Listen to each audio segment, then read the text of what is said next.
Hello, Firestarters. We are back again with another episode. Fun episode.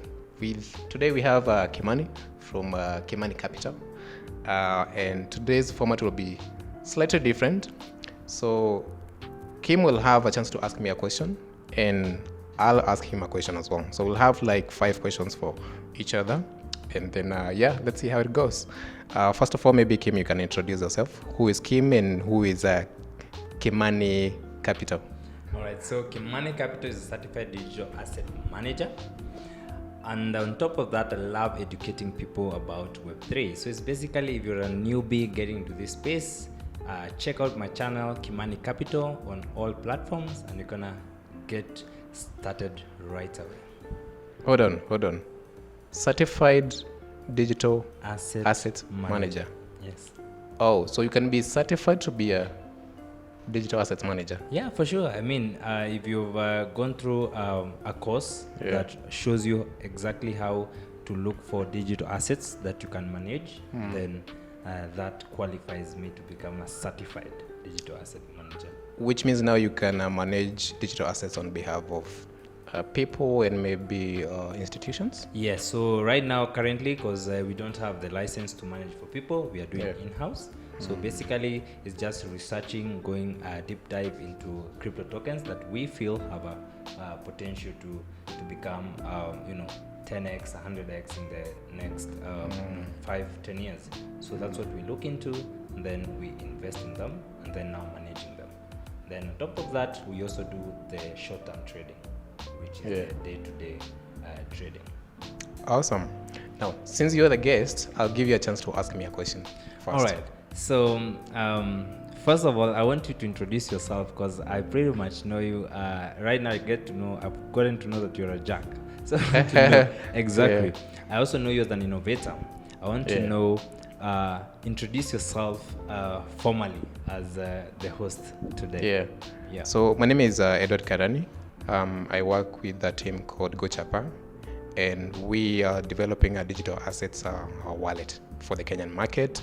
And hoping that we spread out to other African countries as well. Fantastic. Yeah. It's amazing. I mean, let me ask, so what led to the coming up with this idea of Gochapa? Because I understand that you're trying to onboard people to the Web3 ecosystem, right? So there are a lot of projects that are doing that. What makes Gochapa special, and what makes you the right person to make it a success? Yeah, well, good question. For us, we saw a chance to allow or to enable a lot of people to adopt Web3. And this is in realization that the rest of the world is moving fast in terms of digital assets adoption. Not so much in Africa, because there are obviously various barriers, and we are here to sort of limit those barriers and allow people in African countries to transfer digital value across borders without without barriers. And what that does is that it opens opportunities, especially for young people, because now they are able to participate in global economy and earn income. Yeah. Interesting. So why are you the best person? I'm probably not the best person to be, but I work with a team who includes very smart people. Perhaps the reason why I found myself in that team is because we have a common goal. Yeah, and we come from diverse backgrounds, but we have a common goal of making, an impact using Web3 applications in Africa. All right, interesting. Yeah. All right, so you are a full-time trader. Yes. So can you actually make a living from full-time trading? Yes, you can. So the thing is, right now, trading is a career. That's number one. I always love starting with that. And then number two is that trading is a very, very fast way of getting poor. and a very slow way of getting rich. Okay, so the thing is, most people get into trading because they've seen someone in the Lambo or this lavish lifestyle out here. Someone just seated in the beach, and you're latest trading. designer shoes. Exactly. Yeah. So that's what lures people to trading, including me. And I believe that's 99% of people who got into this industry. But then what you quickly realize when you get into it is that it's a very, very easy way of losing your money. Personally, I've lost over $4,000 so far. $4,000. Yes, since 2021. Wow. It's not like $4,000 at once. Oh, okay. You deposit $200, it goes another $200, $10, $100 like that. You know. So I'm pretty sure you've made a lot of money as well. Yeah. So it's now I'm now in that process of now recovering my the losses that I've made. Getting to get better. It's now 1 year and 8 months, right, into the game. So looking at it as a career, that means that I'm looking at it as a long-term investment in myself. So it's not about buying a Lambo next year. It's about getting there in the next 5 to 10 years, just like I would do in any other profession. Right. Yeah. So definitely, to answer your question, is that you can make trading a living through trading. But then in the first phases, because you're learning, you have to look for something else to sort your bills. Yeah. Yeah. As you learn the skill. Yeah. Yes. So being an innovator in the blockchain space here in Kenya, I believe we don't yet have clear regulations on exactly how to go about it. So how are you overcoming the challenges that you're facing from not having regulators approve of your project? Yeah, that's a good question. It's true that there's currently no clear regulation on how to treat digital assets. But recently we've seen some signs of conversations towards that. Towards end of last year, we saw communications from relevant financial institutions or financial regulators with a plan to come up with a task force which will look into digital assets regulation. That's a good move, and we are hoping that they will do stakeholder engagements so that both sides' interests are covered. As an innovator, it's in my interest to have an environment where there's sanity in terms of not evil people not taking advantage of lack of regulation, but also I'm expecting that the government will come up with regulations which will foster innovation. Yeah. So what are some of the assets are you currently holding? So currently, of course, the number one asset to have on your portfolio must have is Bitcoin. Okay, so Bitcoin, because of course it's the first cryptocurrency, and right now it holds the most value in terms of market cap, which means that chances of it going to zero is less than it going higher than where it is right now. Yeah. Okay, and then I tend to normally look at tokens that are offering a real world solution. Okay, so when I look at a token like Render, it helps my designer here can approve that rendering is always a very big issue when it comes to editing and all these things when it comes to design. So Render is a token that helps that. So I have that in my portfolio. But a token like Aweave is a pay once, store forever. So it's more of a AWS, but you just pay once and you store your data forever. So those are the tokens we look at, tokens that have actual utility and solving real world problems. Yeah. Right. Because I normally look at crypto as companies. Yeah. These are just companies who are trying to raise money through crypto, but There they're are teams companies behind them. Yeah, there are teams behind them. They're CEOs. So I have to look at all those things before investing. So the way I would I would analyze before buying a stock in Apple, Safaricom, or any, that's the same due diligence that we do before investing. That's great. Yeah. That's great. Your turn. All right. So I want to pick your brain on matters CBDCs, because right now we just had Powell yesterday talking about CBDC, and he said that if CBDCs are launched, crypto is gonna go to zero. So I want to know, what is your opinion about CBDCs, and why do you agree with Powell that crypto is gonna go to zero once CBDCs are launched? I don't think so. First of all, I don't believe CBDCs are crypto. Okay. Yeah. Interesting. Why? Yeah. Yeah. I mean, if you look, there are different ways of implementing CBDCs.